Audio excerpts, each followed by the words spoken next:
काल परवापर्यंत मी कोणाबद्दलही काही बोलत नव्हतो, पण आता मात्र मी कोणालाही सोडणार नाही म्हणजे नाही.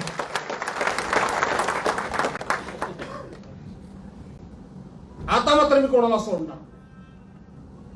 सातत्यानं जर असं घडायला लागलं, माझा फायदा करून घेऊन, माझा उपयोग करून घेऊन जर मला लोक फसवायला लागले आणि मी जर दुर्लक्ष करायला लागलो, तर लोकांची समज अशी होईल की हा काहीच करू शकत नाही.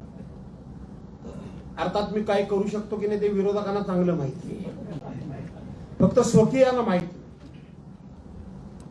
आणि म्हणून त्या विषयामध्ये तुम्ही बोललात, मी त्या विषयावर काय आज भाष्य करू इच्छित नाही. मला याच्याही पुढे दुसरा विषय मांडायचा आहे, खास करून गुहागरवासियांकरता विषय मांडायचा आहे, खास करून गुहागरवाल्यांकरता मला बोलायचं आहे.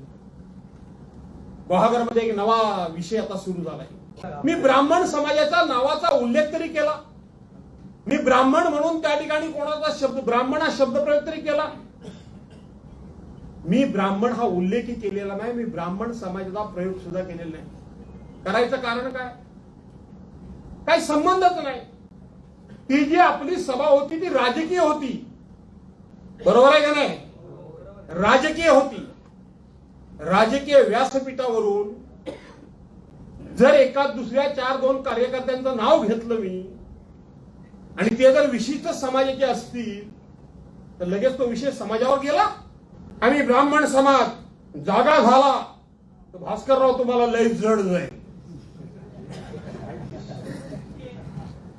म्हणजे तुम्ही कुठल्याही समाजाबद्दल काहीही बोलायचं, बरोबर आहे? बाकीचा समाज हा सगळा गारटलाय, बाकीच्या समाजामधलं रक्त सगळं थंड पडलंय. तुम्ही तेवढे जागे होणार, तुम्ही तेवढे जागे झाल्यानंतर कोणालाही काही करणार. लेखणीचा दहशतवाद ना, तो हाच लेखणीचा दहशतवाद आहे, लक्षात ठेवा. पत्रव्यवहार करायचे लोकांच्या विरोधात, निनावी पत्रव्यवहार करायचे, खोटे नाटे पत्रव्यवहार करायचे आणि प्रत्येक गोष्टीला जातीचा रंग द्यायचा, जातीचा रंग द्यायचा. मित्रांनो, हे आज जरी घडलं असेल तरी हे आजचं नाहीये. येणारा काळ हा तुमच्याकरता सर्वांकरता खूप अडचणीचा आहे, सावध राहा.